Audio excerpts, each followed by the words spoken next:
वंदे मातरम।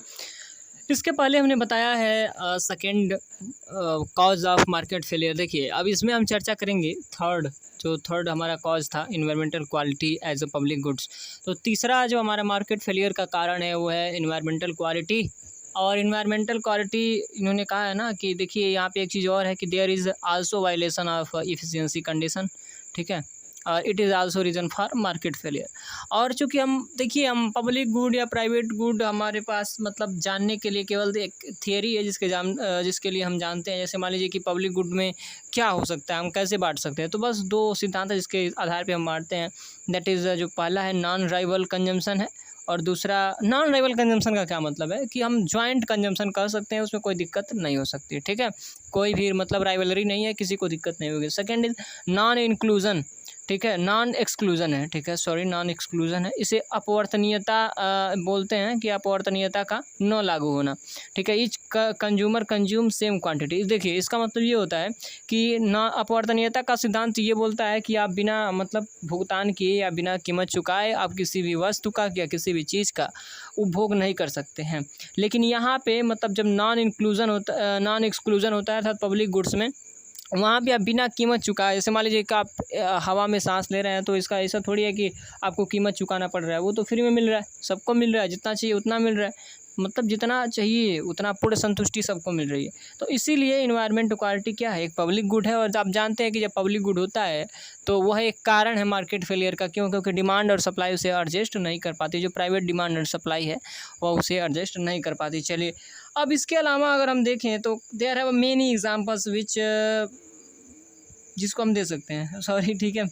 चलिए अब यहाँ पे अगर हम जानते हैं कई सारी चीज़ें इसके बारे में हमने पढ़ा है कि अगर मान लीजिए पब्लिक गुड के ये दो सिद्धांत हैं और जैसे ही मार्केट फेलियर होगा अर्थात एडम स्मिथ का जो मार्केट है वो काम नहीं कर पाएगा, इन दैट केस हमें हमारे पास केवल दो चीज़ है और वो है कि हमें गवर्नमेंट इंटरवेंशन करना होगा, ठीक है।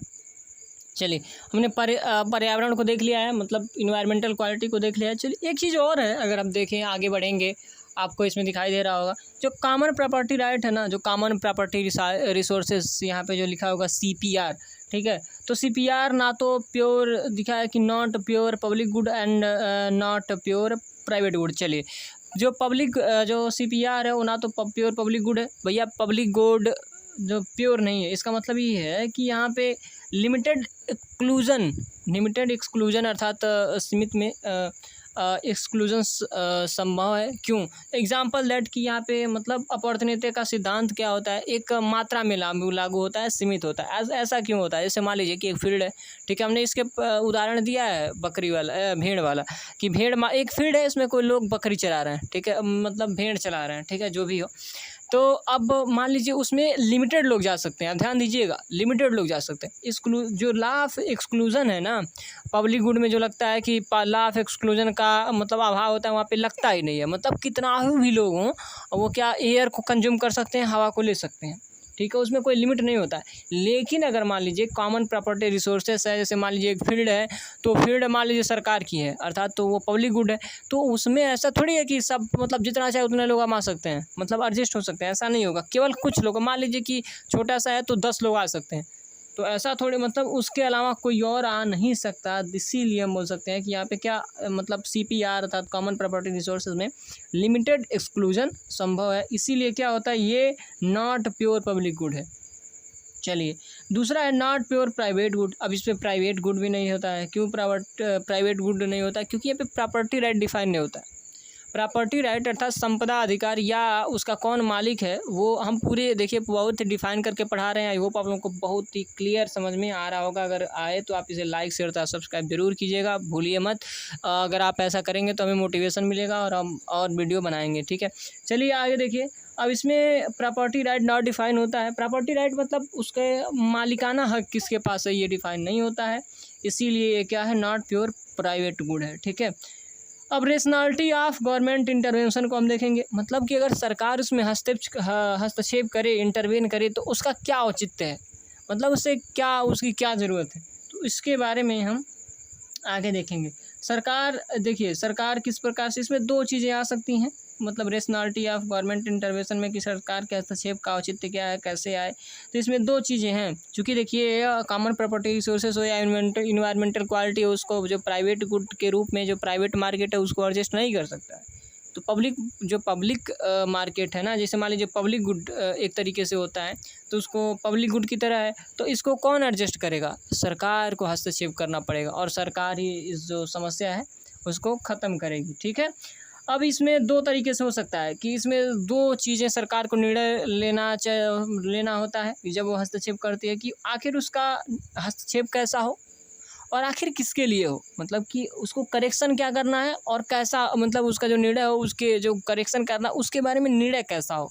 ये सरकार के सामने दो चीज़ें आती हैं, अर्थात किस तरीके का नीति या विधि अपनाया जाए सरकार द्वारा, या जो भी निर्णय हो वह लागत प्रभावी हो। ये बहुत इंपॉर्टेंट है कि सबसे पहला आप इसको नोट करते चलिएगा कि सरकार मतलब को जो तरीका या नीति है, या नीति मतलब पॉलिसी, विधि मतलब मेथड, तो कौन से पॉलिसी और मेथड का प्रयोग करें जिससे क्या हो, वो जल्दी से जल्दी ख़त्म हो सके, बट बहुत जल्दी मतलब एफिशिएंसी के साथ जल्दी से वो उसका निपटारा किया जाए जो मतलब पॉल्यूशन इत्यादि है। और दूसरा ये है कि जो भी निर्णय हो लागत प्रभावी हो। ठीक है, मतलब choice should be cost effective, मतलब कि ज़्यादा पैसा खर्चा ना हो। कोई भी निर्णय ऐसा ना लिया जाए कि सरकार द्वारा कि मतलब बहुत ज़्यादा पैसा खर्च हो, क्योंकि वो भी तो सरकार का है। ठीक है, सरकार का मतलब लोगों का दिया हुआ है, क्योंकि सरकार को तो कंट्रोल करना है। लेकिन एक चीज़ और ध्यान देना है कि उसमें ऐसा मतलब केवल उसको सरकार को उतना ही कंट्रोल करना है जितना मतलब कि जितना लोग जो है ना सोसाइटी के लिए मतलब डिजायरेबल नहीं है, सोसाइटी जितना नहीं चाहती है, केवल उतना पॉल्यूशन, बहुत ज़्यादा नहीं, ताकि मतलब और उसके अलावा ये भी हो कि उसमें सबसे कम लागत हो, उसके मतलब पॉलिसी जो पॉल्यूशन उसको घटाने में बहुत ज़्यादा पैसा ना हो। अब एक चीज़ और है कि क्या ऐसा संभव है इज जीरो पॉल्यूशन डिजायरेबल, अर्थात कि क्या ऐसा संभव है कि जीरो पॉल्यूशन हो?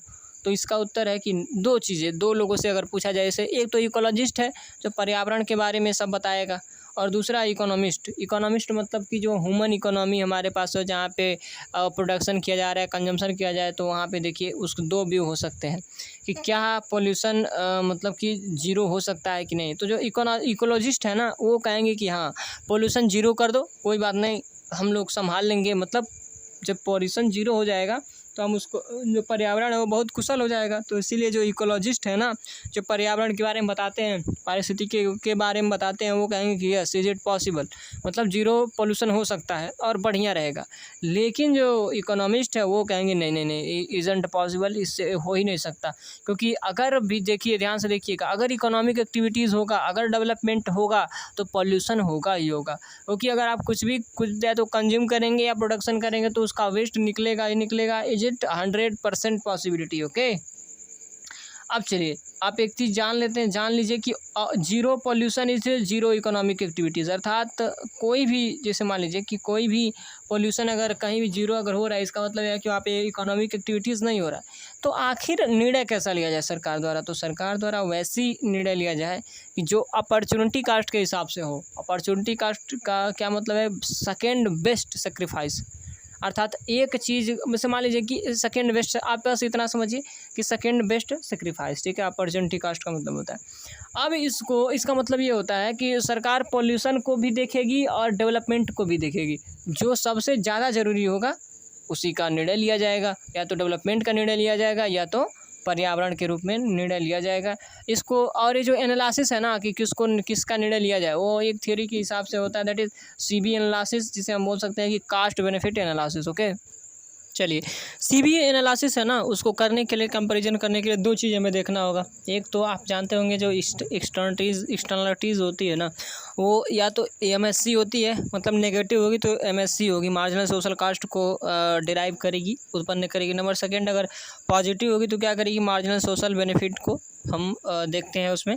ठीक है, बेनिफिट मिलता है। तो चलिए यहाँ पे दोनों पक्ष है। अगर पेपर उत्पादन में जैसे मान लीजिए ना कि मार्जिनल सोशल कास्ट अप्लाई होता है, मतलब marginal social cost of waste reduction, अर्थात जो भी सोशल कास्ट होता है वेस्ट रिडक्शन का, ठीक है, in terms of sacrifice of economic good and service. ठीक है, तो तो मतलब गुड और सर्विस के लिए क्या होता है कि वो कम बनेगा, ठीक है, उस पर रोक लगाया जाएगा, वो कम बनेगा तो मार्जिनल सोशल कास्ट उसका क्या होगा, वेस्ट रिडक्शन का।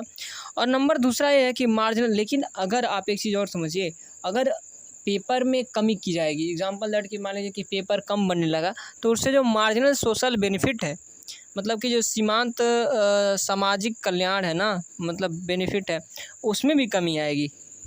मतलब जैसे ही आप इकोनॉमिक एक्टिविटीज़ को कम करेंगे, जैसे मान लीजिए सरकार ने पॉल्यूशन टैक्स अप्लाई कर दिया, then marginal social cost of waste reduction, मतलब तो जितना अप्लाई किया है वो क्या है, मतलब कि जितना टैक्स सरकार ने लगाया पॉल्यूशन टैक्स, वो क्या है, मार्जिनल सोशल कास्ट है, किसके लिए, वेस्ट रिडक्शन के लिए, वो कम करेगा।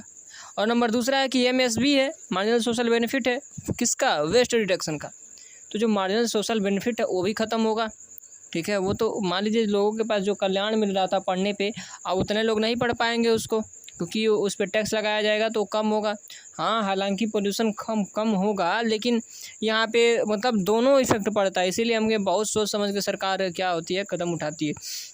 तो बैलेंस कहाँ होगा, सीबी एनालिसिस मतलब कास्ट बेनिफिट एनालिसिस में संतुलन कहाँ होगा, जहाँ पे एमएससी इक्वल टू एमएसबी होगी, मतलब कि जहाँ पे मार्जिनल सोशल कास्ट कितना है और मार्जिनल सोशल बेनिफिट उससे मिलने वाला, अर्थात पेपर अगर ज़्यादा प्रोडक्शन होगा तो उससे मिलने वाला लाभ क्या है, और अगर पेपर नहीं मतलब प्रोडक्शन होगा, उसका प्रोडक्शन कम हो जाएगा, तो उसका जो लागत है लोगों के लिए वो क्या होगा, सामाजिक लागत क्या सहना पड़ेगा लोगों को, वो क्या होगा। तो दोनों का जब हम इक्विलिब्रियम करेंगे, दैट इज़ बैलेंस, और वहाँ पे जब होगा तो वहाँ पे social optimal level of pollution देखा जाएगा। इसीलिए इस इकोनॉमिक्स को हम क्या बोलते हैं, जो इस समय पढ़ रहे हैं, it environmental pollution, economics of environmental pollution, ठीक है। ऑप्टिमम लेवल ऑफ पॉल्यूशन इसीलिए हम देखेंगे, ठीक है, अर्थात जो socially acceptable level of pollution है, अर्थात socially desirable level of pollution है, that is optimum level of pollution, अर्थात जो लोगों को चाहिए, मतलब जितना मतलब लोग सहन कर सकते हैं, that is optimum level of pollution. तो कितना सहन करेंगे, वहाँ पे एमएससी इक्वल टू एमएसबी का निर्धारण होगा। तो इसीलिए हम क्या बोलते हैं इसको, आप अगर जानते होंगे तो इसे हम बोलते हैं टोटल वेस्ट डिस्पोजल कॉस्ट, ठीक है। मतलब जो टोटल वेस्ट डिस्पोजल कास्ट होगा वो जहाँ पे सबसे मिनिमम होगा, दैट इज़ सोशली एक्सेप्टेबल या सोशली डिजायरेबल पॉल्यूशन लेवल। मतलब कि जो टोटल वेस्ट मतलब डिस्पोजेबल कास्ट जो है, मतलब कि जहाँ पे वेस्ट को डिस्पोजल करने का कास्ट सबसे कम आता हो, ठीक है, मिनिमम हो, दैट इज़ सोशली डिजायरेबल, अर्थात सरकार उसी का ही मतलब उसी नियम को लगाने का प्रयास करती है। चलिए, हमने बात किया है, तो फिर वहाँ पे जहाँ पे ऑप्टिमम, हम एक चीज़ बहुत इम्पोर्टेंट है कि कहाँ पे होगा ऑप्टिमम लेवल ऑफ पॉल्यूशन, ठीक है। ऑप्टिमम लेवल ऑफ पॉल्यूशन में अगर आप देखें तो दो प्रकार से चीज़ें आ रही हैं, ठीक है। एक तो है जो सबसे इम्पोर्टेंट है वो है टोटल वेस्ट जो कास्ट हमने बताया, टोटल वेस्ट डेवलपमेंट कास्ट, ये सबसे इम्पोर्टेंट है। मतलब कि जितना भी वेस्ट है ना, उसको कैसे मतलब डिस्पोजल किया जाए, ये बहुत इंपॉर्टेंट है।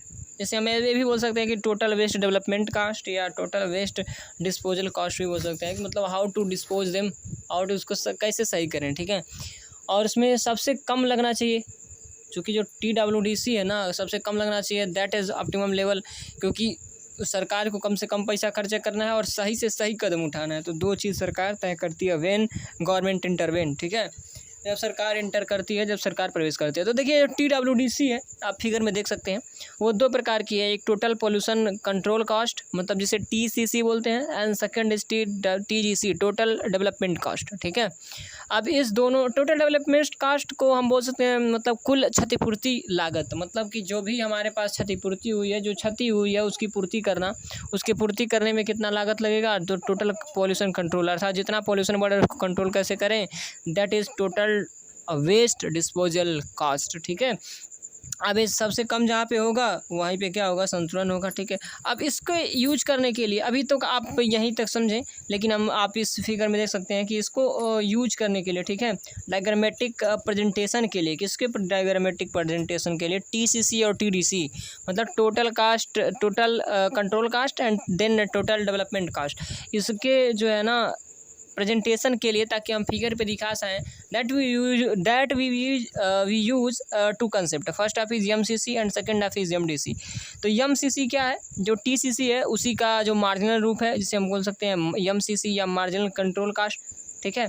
और दूसरा है MDC मार्जिनल डेवलपमेंट कास्ट, बस जो टोटल है उसका मार्जिनल हम यूज करेंगे, ठीक है। क्योंकि हम जानते हैं कि जो मार्जिनल का योग होता है वो टोटल होता है, इसीलिए हम मार्जिनल का यूज करेंगे।